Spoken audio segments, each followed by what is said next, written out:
할렐루야, 할렐루야. 행복한 교회 한성교회 금요 성령 집회에 오신 우리 성도님들 한 분 한 분을 주님의 이름으로 사랑하고 축복합니다. 우리 좌우 옆에 계신 분들과 한번 인사할까요? 오늘도 은혜 받읍시다.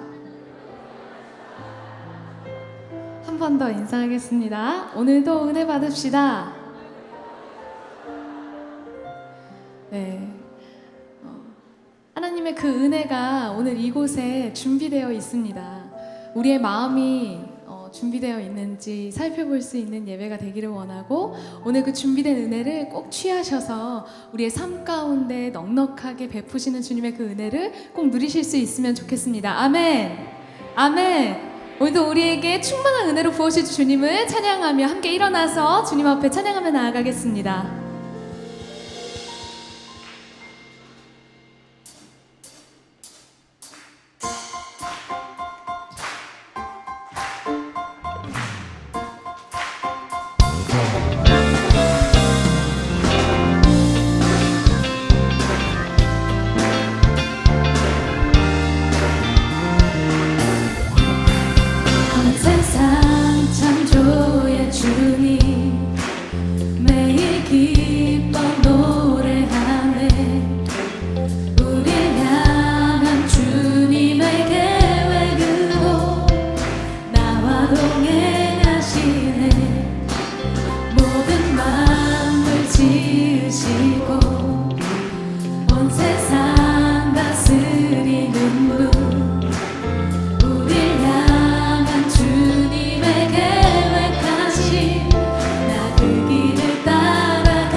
주 안에서 기쁨으로 찬양하며 믿음으로 나아갈 때 주님 내 삶 속에 성령으로 임하시네. 내 모든 삶 주님 앞에 모두 드려 기쁨으로 나아가리. 주님 내 삶 속에 밝은빛 되시네. 깊은 어둠 속에서 자유의 빛을 보게 하신 주,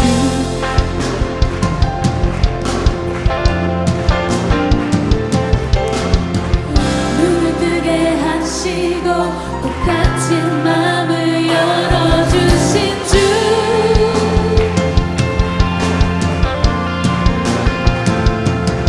걸어가는 모든 삶 속에 매일 나와 동행하사 변함없는 주의 사랑으로 기뻐 노래 부르네.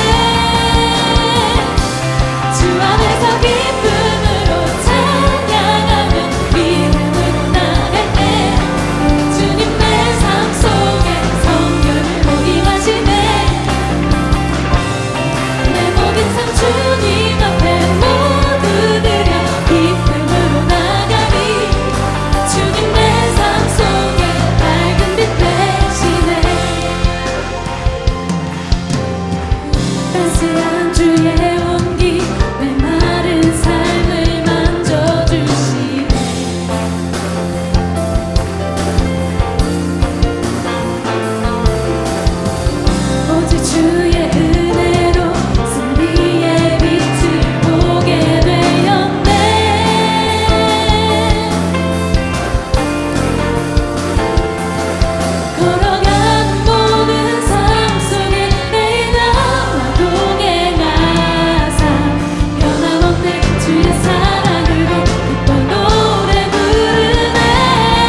길을 밝히 보이시니 주 앞에 빨리 나갑시다.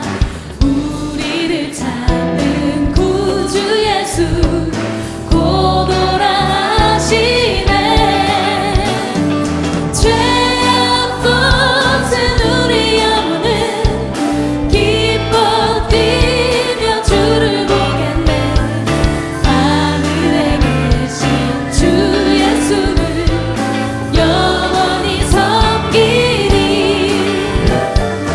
우리를 오라 하시는 말 기쁘게 듣고 순종하세. 구주를 믿기 지체 말고 속속히 나가세. 죄악 벗은 우리 영혼은 기뻐 뛰며 주를 보겠네. 하늘에 계신 주 예수를 영원히 섬기리. 주 오늘 여기 계시오니 다 와서 주의 말씀 듣세. 듣기도 하며 생각하니 참 진리시로다. 죄악 벗은 우리 영혼은 기뻐 뛰며 주를 보겠네. 하늘에 계신 주 예수를 영원히 섬기리. 죄악 벗은 우리 영혼은 기뻐 뛰며 주를 보겠네.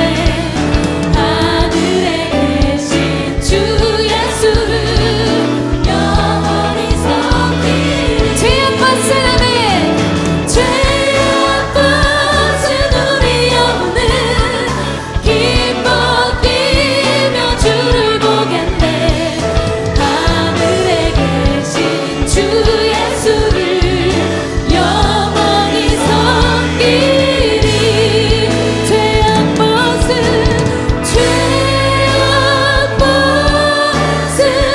우리 영혼은 기뻐 뛰며 주를 보겠네. 하늘에 계신 주 예수를 영원히 섬기리. 예수의 이름은 세상의 소망이요. 예수의 이름은 천국의 기쁨이에요. 예수의 내 삶의 소망이요. 내 삶의 소망이요. 예수의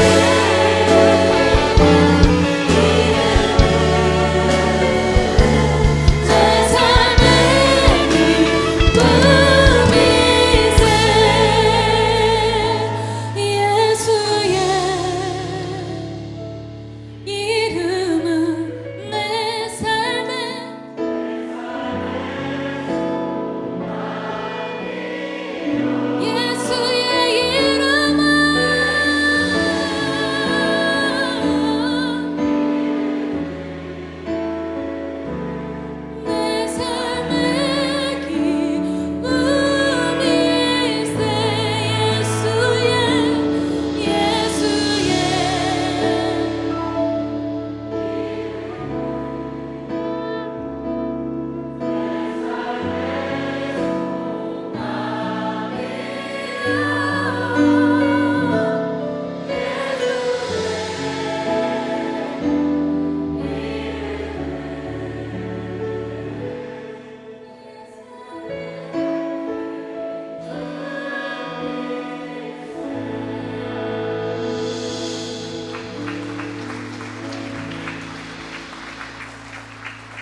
왜 나를 깊은 어둠 속에 홀로 두시는지, 어두운 밤은 왜 그리 길었는지,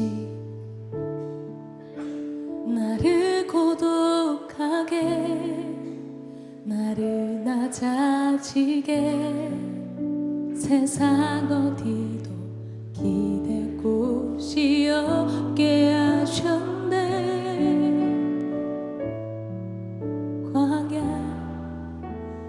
광야에 서 있네.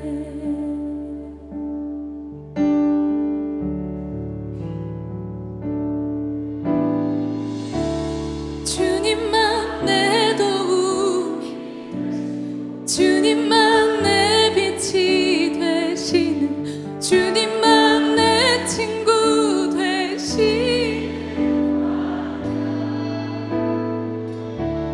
주님 손 놓고는 단 하루도 살 수 없는 곳,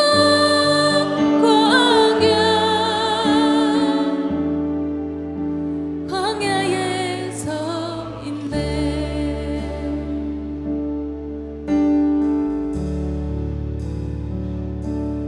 왜 나를 깊은 어둠 속에 홀로 두시는지, 어두운 밤은 왜 그리 길었는지,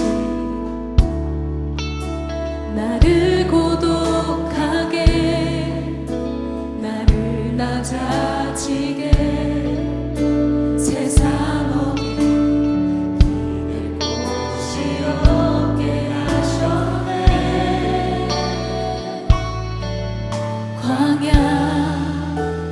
광야에 서 있네.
높아지려 했던 내 꿈도 주님 앞에 내려놓고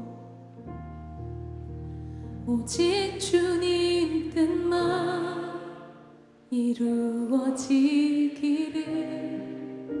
나를 통해 주님만 드러나시기를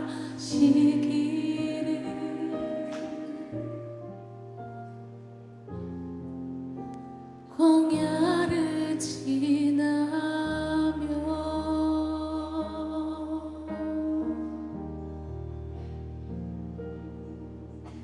내 삶은 주의 것, 내 삶은 주의 것, 온전한 신뢰를 주께 드리네.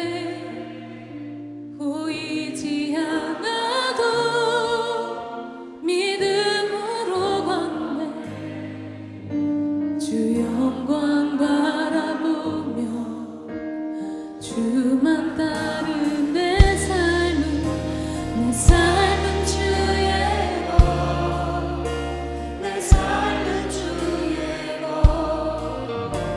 온전한 신뢰를 주께 드리네. 보이지 않아도 믿음으로 걷네. 주 영광 바라보며 주만 따르네.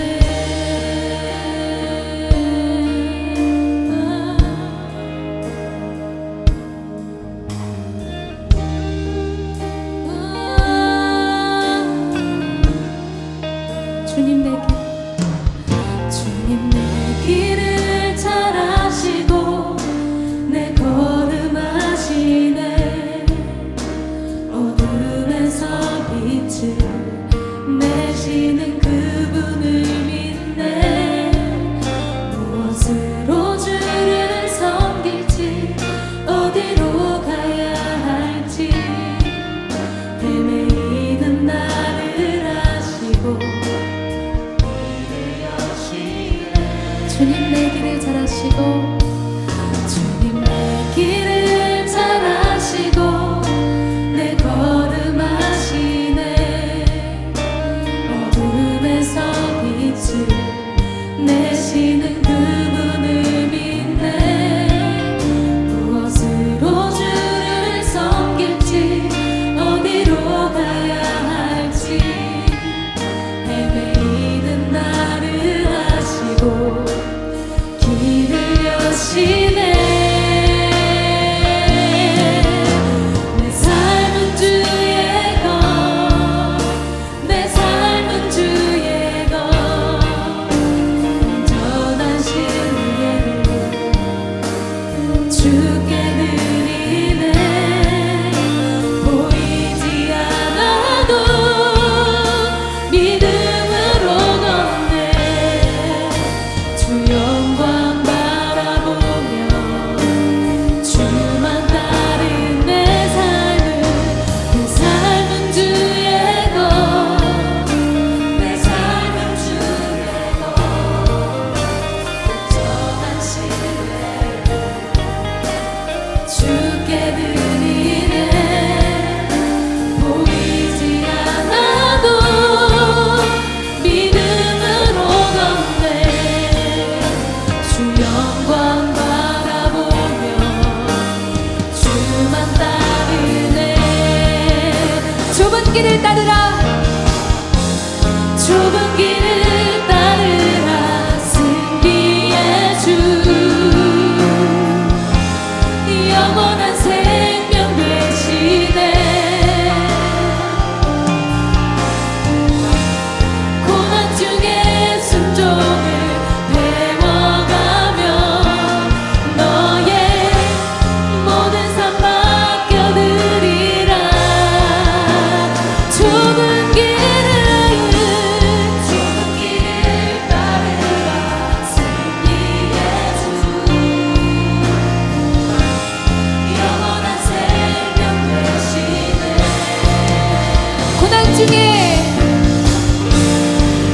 중에 순종을 배워가며 너의 모든 삶 맡겨드리라.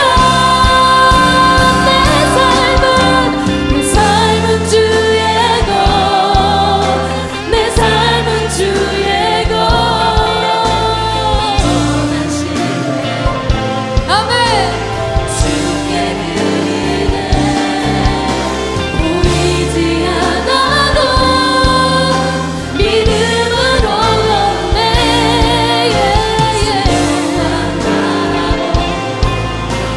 주만 따른 내 삶은 주의 것, 내 삶은 주의 것.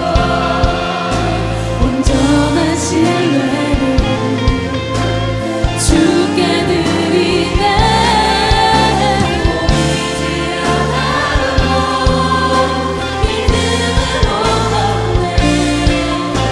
주만 바라보고 주만 따른 내 삶은 주의 것, 내 삶은 주의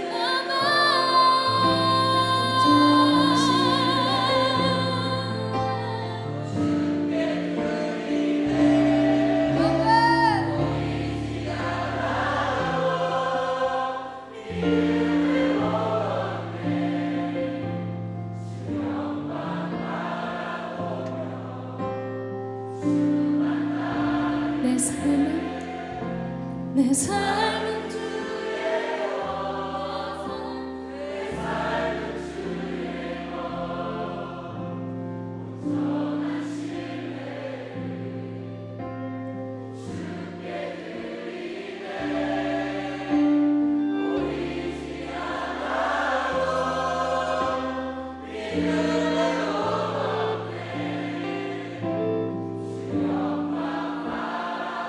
주 영광, 주 영광 바라보, 주 영광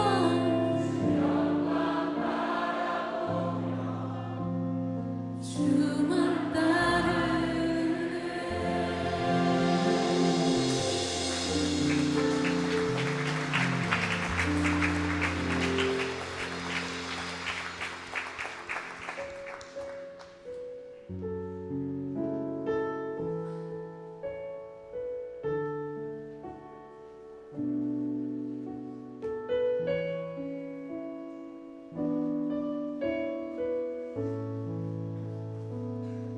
괴로울 때 주님의 얼굴 보라.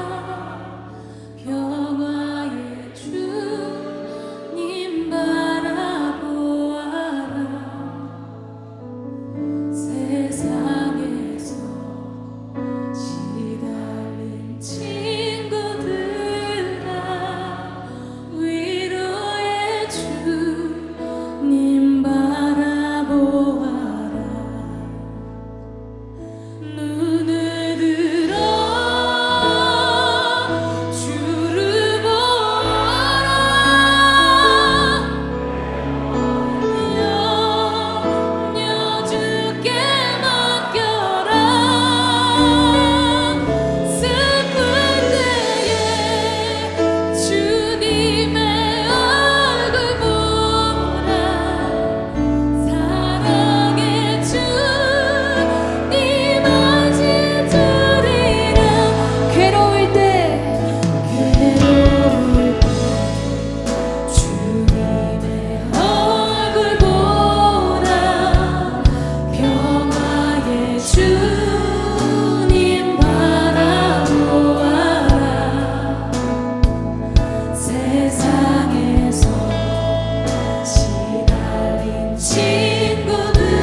성장하시고 기도하시겠습니다. 주여 주여 주여 아버지여, 우리의 삶의 모든 영역을 주께 드리기를 소망합니다. 하나님, 우리의 부분과 삶의 한정된 부분만 밤도 우리 한 사람 한 사람이 절망을 내려놓고 슬픔의 베옷을 벗고 하늘 소망으로 채워 확신하며 또 기쁨으로 이전을 떠나가게 해 주옵소서. 하나님 앞에 드려진 귀한 예물을 받아주시고 말씀을 듣는 자나 전하는 자 모두가 하나님의 은혜와 성령의 능력 아래 있기를 원합니다. 사모합니다. 말씀의 은혜를 기다립니다. 함께 해 주옵소서. 예수님 이름으로 축복하며 기도하옵나이다. 아멘. 우리 모든 그리스도인들은 전도자로 부름을 받았습니다. 그리스도인이 된다는 것은 곧 이 거룩한 복음 증거의 부르심에 초대되었다는 것을 의미합니다. 많이 강조했습니다마는 기독인은 더 이상 자기 구원에만 안주해서는 안 됩니다. 구원을 너무 좁게 편협하게 이해한 것입니다. 나를 구원하신 그 하나님은 내가 맛보고 누리는 그 복음을 또 다른 사람들에게 전하는 통로로 나를 사용하시기를 원하십니다. 그래서 이 하나님의 적극적인 부르심, 적극적인 구원에도 우리는 기꺼이 순응해야 합니다. 한 가지 짚고 넘어가야 할 것이 있는데요, 나는 보냄을 받은 사람이라는 사실을 우리는 너무 쉽게 잊고 삽니다. 대부분의 사람들이 하나님 앞에 나올 때 나는 부르심을 받았다, 그렇게 확신합니다. 자격 없는 내가 값없이 공짜로 은혜를 받았다, 그 사실이 깨달아져서 감격하고 또 눈물을 흘리면서 감사합니다. 그런데 와서 하나님을 예배하고 돌아갈 때 받은 은혜를 가슴에 간직하고 있습니다마는 이제 나를 부르신 하나님이 나를 세상으로 보냈다라는 이 사실을 우리는 놓치고 살아가는 사람들이 너무 많습니다. 대부분의 성도들이 파송자 의식, 사명 의식이 부족하다는 것입니다. 여러분, 교회도 그래요. 예배만 잘 드린다고 교회가 아니에요. 정직하게만 산다고 그게 교회가 아닙니다. 교회는 그런 기관이 아니에요. 이 땅에 예수 그리스도의 피 묻은 복음을 전하는 기관으로 교회가 세워진 줄 믿습니다. 다른 것을 다 해도 전도하고 선교하는 데 집중하지 않는다면 다 의미가 없습니다. 하나를 하지 않은 것이 아니라 아무것도 하지 않은 것과 똑같습니다. 교회가 선교하지 않으면 많은 것들 중에 한 가지를 하지 않은 것이 아니라 나머지 하는 모든 것이 의미가 없다. 십자가의 피 묻은 복음을 힘있게 선포하지 않는다면 교회가 무엇을 했든 그 어떤 것 때문에 주목받고 인정받고 칭찬받았더라도 의미가 없어요. 제 말이 아니라 칼 바르트라는 사람의 얘기입니다. 왜냐하면 선교는 교회의 목적입니다. 그리고 복음 전도는 교회의 존재 이유이기 때문에 그렇습니다. 그리고 우리가 받은 모든 은혜, 축복, 권능, 성령의 감동, 은사는 다 선교로 복음 전하는 일로 생명 살리는 일로 구체화되어야 합니다. 항구에 매여 있는 배는 배가 아닙니다. 항해를 시작할 때까지 아무리 멋지게 금칠을 한 종이라도 울리기 전까지 종은 안 해요. 그래서 하나님은 우리를 보내시기 위해서 부르셨습니다. 여러분, 어떻게 하면 우리는 이 사명을 잘 감당할 수 있을까요? 저는 교회를 이끄는 목사로서 저 자신 역시 이 무리 속에 함께 순응할 준비가 되어 있습니다마는 정말 교회가 어떤 모습이어야 하는가? 조금씩 우리가 시각의 차이는 있겠지만 한번 생각해 보십시오. 정말 십자가를 높이 매단 이 구원의 은총을 경험한 교회는 어떤 모습이어야 할까? 그래서 부르심을 받은 것처럼 우리는 보냄을 받았다는 이 사명자 의식이 우리 안에 충만해야 합니다. 그래서 12제자를 파송하기 전에 우리 예수님이 선교에 관한 유의 상황을 말씀하신 내용이 오늘 우리가 읽은 단락입니다. 우리가 금요 집회 때 쭉 이어서 마가복음을 묵상하고 있다는 사실을 다시 한번 알려드립니다. 그래서 오늘 어떻게 하면 이 사명을 감당할 수 있을까라는 고민 아래 보내심을 받은 자가 반드시 기억해야 될 몇 가지를 정리해 보려고 합니다. 대체적으로 서론을 봐도 오늘 설교가 좀 딱딱할 가능성이 있다는 사실, 이럴 때 더 사모하는 마음으로 말씀을 드려야 합니다. 자, 첫 번째, 그냥 나는 부르심을 받아 구원받아서 여기서 끝나면 안 된다니까요. 하나님은 우리를 그렇게 하시려고 구원 주신 게 아니라니까요. 하나님이 우리에게 구원 주신 이유는 우리를 보내셔서 내가 받은 이 구원의 축복을 더 많은 사람에게, 구원의 은총을 모르는 사람들에게 전하는 축복의 통로로 우리를 사용하시기를 원하십니다. 그래서 우리를 부르신 그분은 우리를 보내시기를 원하는데, 우리가 효과적으로 보냄받은 자로서 살아가기 위해서 첫 번째 기억해야 될 게 뭐냐 하면, 하나님이 우리를 보내실 때 능력을 주셨다는 확신입니다. 여러분, 복음 전도는 하나님이 가장 기뻐하는 일입니다. 그런 반면 사단은 가장 싫어하는 일이 전도입니다. 자, 그렇다면 복음 전도를 시작하면 우리가 이 부르심에 좀 힘들지만 순종하려고 하면 누가 먼저 공격할까요? 사단이 아주 떼거리로 머리를 들고 일어납니다. 루터가 한 말인데요, 사단은 죽은 말을 걷어차지 않는다. 구원이 뭔지도 모르고 그저 예배만 잘 드리고 은혜 받고 정직하게만 살면 그게 교회라고 생각하는 착각이라니까요. 그래도 이 땅에 예수 모르는, 우리가 복음을 전하지 않으면 하나님 앞으로 나올 수 없는 사람들은 어떤 방법으로든지 하나님 앞에 나올 길이 없어요. 여러분, 이렇게 정말 중요한 목적을 상실한 채 자기 구원에 집착해 있는 그런 교회, 그런 성도, 사단은 하나도 두려워하지 않아요. 죽은 말을 왜 차요? 그러나 날마다 형편이 어려운데, 상황이 잘 되지 않는데 전도해야 된다고 소리치고 선교 현장에 달려가고 복음을 선포하고, 할렐루야! 이런 교회는 집요한 사단의 공격이 있습니다. 여러분, 저는 한두 번 당해 본 게 아니에요. 전도주의를 시작하려고만 하면 별것 아닌 일로 공동체가 마음이 분열되고, 정말 뜨겁게 기도하고 영적 장벽이 사여지지 않은 교회는 초반에 뒤집어져요. 성령이 하나 되게 하신 것을 지키지 못해서, 그 조율을 하지 못해 영적 전쟁은 생각도 하지 못합니다.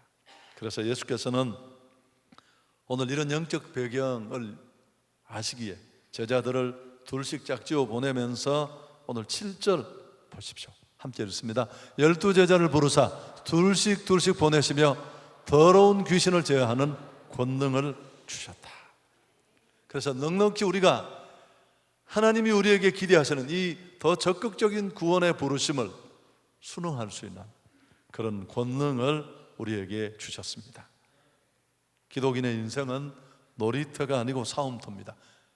성도의 삶은 유람선을 타고 내게 강 같은 평화를 부르면서 희희낙낙 교제하는 삶이 아닙니다. 더 좋은 예배, 더 깊은 훈련을 꿈꾸면서 좀 부족하더라도 우리는 사단을 향해 싸우는 영적 군대로 부름받았다는 사실을 기억하고 경량을 헤치면서 군함을 타고 이 영적 전투의 군대로 부름받았다는 사실을 깨닫고 나아가는 것이 무엇보다 필요합니다. 그래서 또한 군사는, 이렇게 부름받은 십자가의 군병들은 싸움의 대상이 누구인지도 알아야 합니다. 에베소서 6장 12절, 우리가 잘 아는 내용인데요, 우리의 실험은 혈과 육을 상대하는 것이 아니요 통치자들과 권세들과 이 어둠의 세상 주관자들과 하늘에 있는 악의 영들을 상대합니다. 그래서 복음이 전해지는 곳은 어김없이 우리가 의식하든 의식하지 못하든 영적 전쟁이 첨예하게 일어납니다. 그리고 그 영적 전쟁이 승리의 깃발이 꽂혀지는 곳에 또 다른 생명이 주께로 돌아오는 그런 은혜가 있습니다. 복음을 전하는 전도자에게는 특별한 능력이 주어졌다는 사실을 기억하고 우리는 이 권능이 내게 있음을 확신하고 순종함으로 나갈 때 우리가 가는 곳마다 역사는 일어나게 될 것입니다. 여러분, 오늘 우리 삶의 현장에서 일어나지 않는 기적 같은 일들이 선교지에서는 종종 일어납니다. 근데 우리가 국내외 선교를 통해서도 늘 그렇습니다만은 사역반에서도 우리가 그 얘기를 한번 나누었는데 몽골 선교를 가던 그 우리 동계 선교, 아무도 가지 않는 그 동계 선교, 영하 40도가 넘는 곳에 선교사들도 다 철수를 하는데 몽골 현지 선교사도 빚이 많은 우리 한성교회가 떼거리로 한겨울에 몰려갔습니다. 가면서도 우리 모두가 담임 목사님 저를 비롯해서 이게 과연 제대로 하는 일이냐 라는 의함을 가지고 그렇게 갈 때인데 그게 첫 해는 아니었죠. 청년 하나가 비행기에 내리자마자 없어졌어요. 여러분, 저는 지금까지 선교 가다가 처음 당한 일입니다. 숫자를 세는데 아예 하나가 없어요. 어떻게 그 선교를 시작하지도 못하고. 저는 표는 내지 않았지만 모두가 당황해서 이 일을 어떻게 할까. 그래서 나중에 선교사님을 만났더니만 그런 일이 흔히 있대요. 항공료를 사기 위해서 놀려고 아이들이 선교를 신청해서 공항에서 흔적도 없이 사라졌다가 자기 마음대로 놀다가 돌아오는 날 또 공항에 나타나는 이런 아이들이 있대요.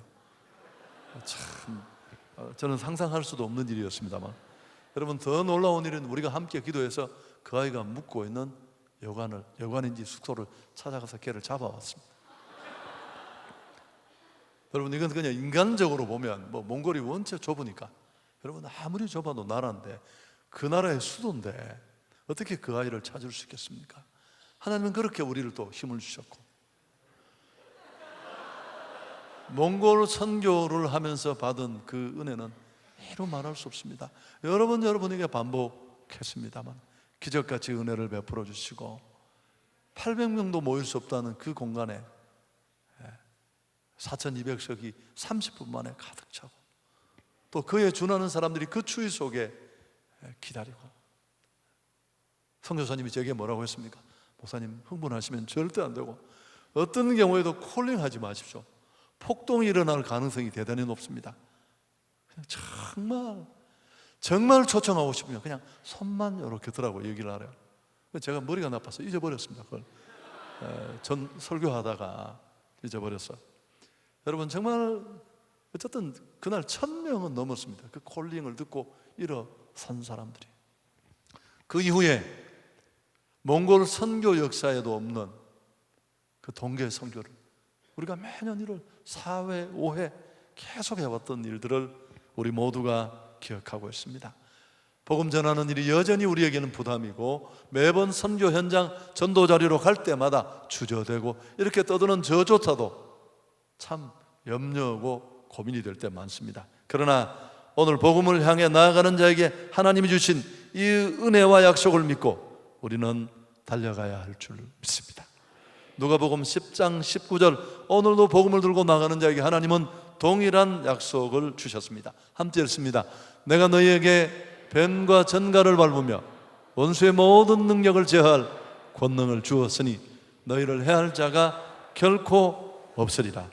할렐루야. 주저함으로 두려움으로 그렇게 시작하지만 나가보면, 달려가보면 언제나 우리는 상상할 수 없는 간증과 은혜를 가지고 돌아옵니다. 우리가 5년을 마치고 몽골 선교의 길이 막혔을 때 정말 한 해 겨울을 쉬고 싶었는데 일본을 가지 않습니까? 그 원악한 사람들, 선교 역사가 우리보다 더 길지만 복음을 왜 거부하는, 한국 사람을 너무너무 싫어하고 잘 산다고 뻐기는 그 교만한 민족, 우리 역시 두려운 마음으로 갔습니다.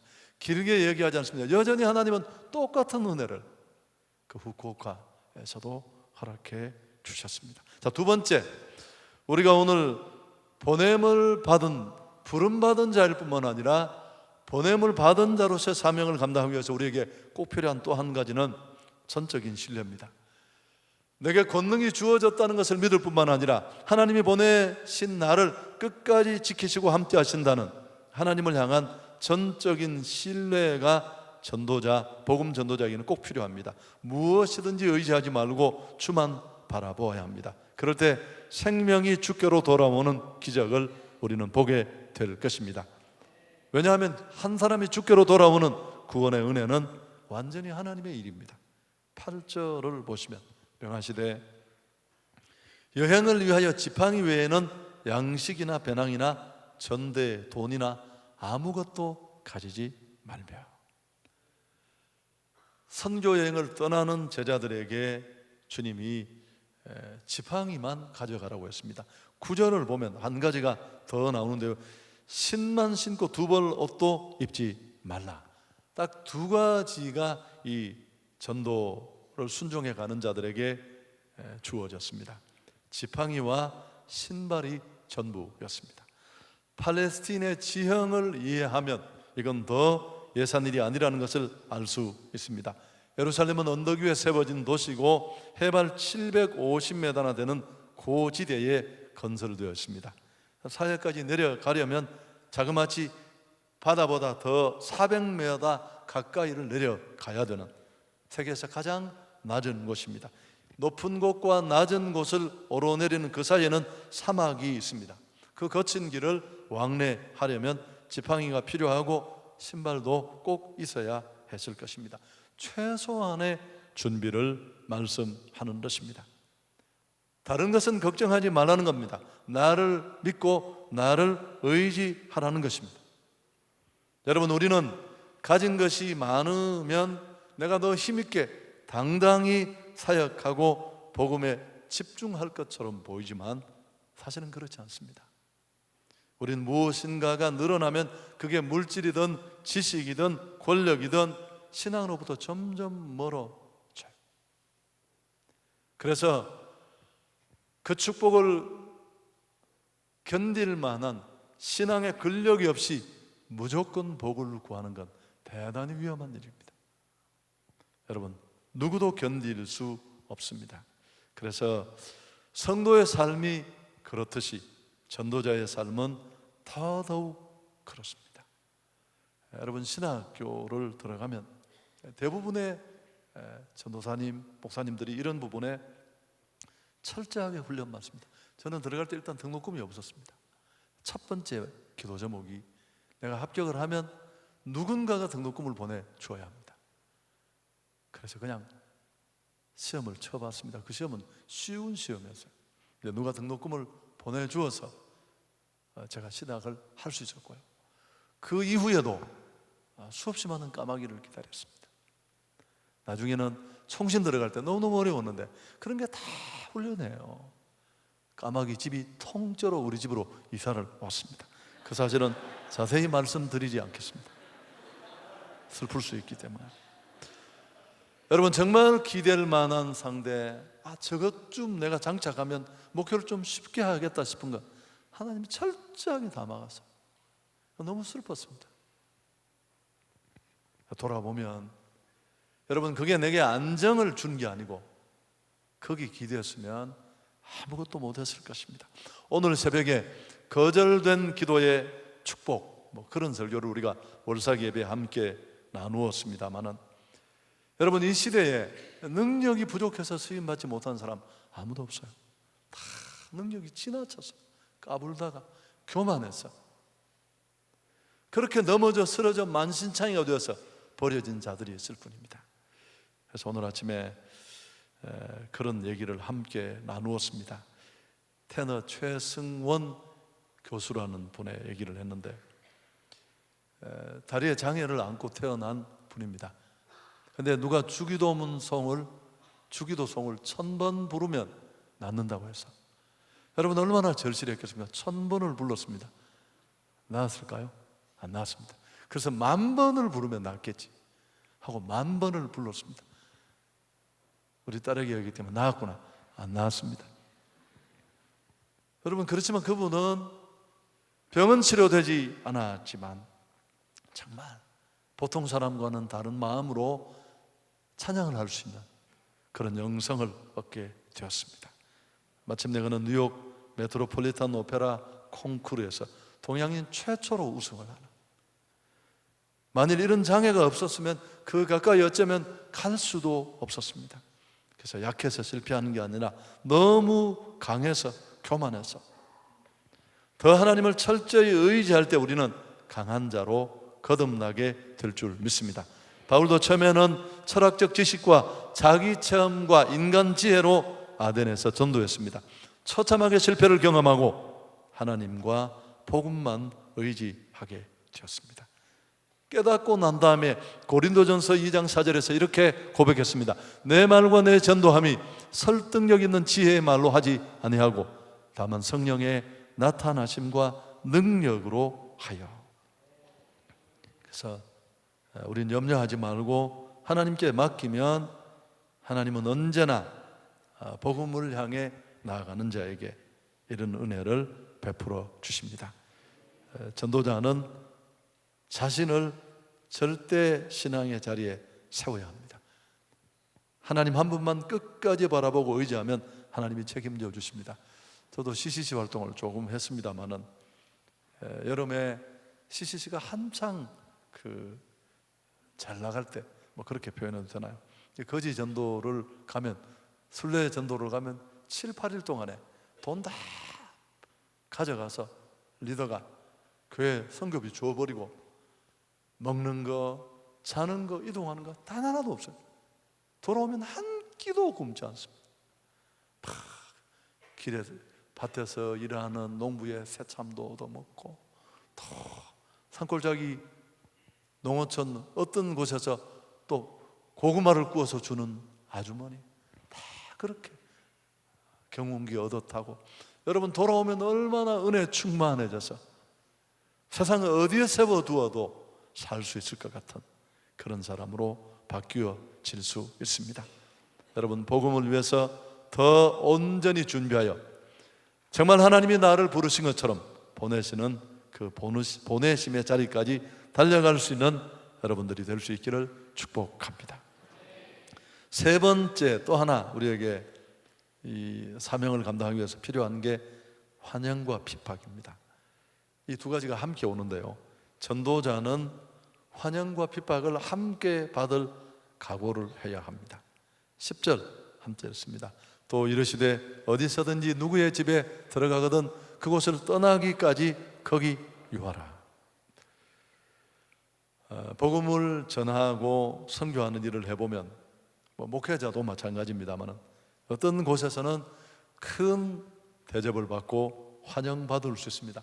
복음 받다가 있을 수 있는 일인데요, 힘들게 선교하거나 복음 사역을 하다가 이런 환영을 받으면 얼마나 용기 100배 하겠습니까? 그럴 수 있습니다. 하나님은 때때로 전도자들을 격려하기 위해서 그런 상황을 펼쳐 주십니다. 그렇지만 대부분의 경우는 그렇지 않습니다. 냉담, 거절, 핍박, 목회자의 수고를 기억하고 그런 거 없어요. 이틀만 지나면 싹 다 잊어버립니다. 공격당하기 일쑤고. 어떻게 해야 할까? 11절에 보면 어느 곳에서든지 너희를 영접하지 아니하고 너희 말을 듣지도 아니하거든 거기서 나갈 때 발날에 먼지를 떨어버려 그들에게 증거를 삼으라 하시니. 그래서 핍박하는 자를 위해 발날에 먼지를 떨어버리라는 말은, 먼지라는 것은 세속성 혹은 죄악을 상징합니다마는 사람들이 예수님을 영접하지 않고 복음을 거절하는 가장 큰 이유는, 말은 하지 않지만 사실은 죄를 사랑하기 때문에 그렇습니다. 복음을 전하다 보면 아주 가끔씩 실제로 솔직하게 이런 얘기를 고백하는 분도 있습니다. 예수 믿으면 술도 못 먹고 나쁜 짓도 못하고 그거 못하는 거 아닙니까? 제가 찬찬히 다음에 하겠습니다. 그런 분들도 계시니까요. 그래서 발에 있는 먼지를 떤다는 것은 당신의 그런 죄악에 나는 참여할 수 없습니다. 동참할 수 없습니다. 그런 선언이기도 합니다. 복음을 전하다가 욕먹고 핍박받는 것을 두려워하지 마십시오. 그들과 우리는 길이 다르니까요. 핍박은 전도자에게는 너무너무 당연한 일입니다. 복음을 전해서 기대되고 격려받고 대접받고 그런 기회가 주어졌다면 그건 하나님이 잠깐 나를 위로하시려고 주신 격려라고 감사하고 끝내야 됩니다. 여러분, 교회 평안도 마찬가지입니다. 좀 넓게 말하면 이 땅에 세워진 많은 교회들은 대부분 교회들이 어렵습니다. 서로 생각도 다르고 또 이런저런 문제로 교회가 아픔이 있고 아주 교회의 정상적인 모습입니다. 그렇지만 어떤 교회가 정말 하나님 안에서 우리 한성교회처럼 평안을 누린다면 그건 특별한 은혜, 하나님이 주시는. 그래서 우리는 그 격려와 은혜를 힘입어서 더 힘있게 피묻은 복음을 전해야 할 것입니다. 미얀마에서 선교사 아도니람 저드선이 예수님을 전했다는 이유만으로 17개월간을 투옥됐습니다. 그것도 발목에 무거운 쇠 고랑이 채워져서 습기 많은 토굴에 갇혔습니다. 그렇게 17개월을 투옥되어 있다가 석방된 이후에도 그는 또다시 이 미얀마에서 복음을 전했습니다. 많은 불교도들이 기독교로 개종을 했는데요, 그들이 예수 믿게 된 이유가 무엇이겠습니까? 이 저드선 선교사의 설교 때문이 아니었습니다. 그의 발목에 새겨진 그 쇠 고랑 자국 때문이었습니다.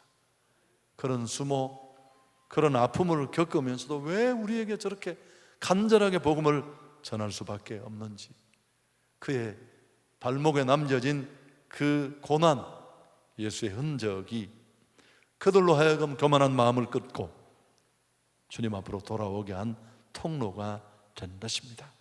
여러분, 십자가 복음을 두려워하거나 부끄러워하지 않기를 바랍니다. 지금 내가 꼭 해야 할 일이 있다면 나는 예수 그리스도의 증인이 되는 일입니다. 그리고 모든 것을 주께 맡기고 힘들고 어려움이 있지만 우리가 담대히 달려가야 할 것입니다. 한성교회 오늘은 우리가 지나온 과정을 우리 모두가 알고 있습니다만 정말 힘겹게 복음을 전했던 일의 연속이었습니다.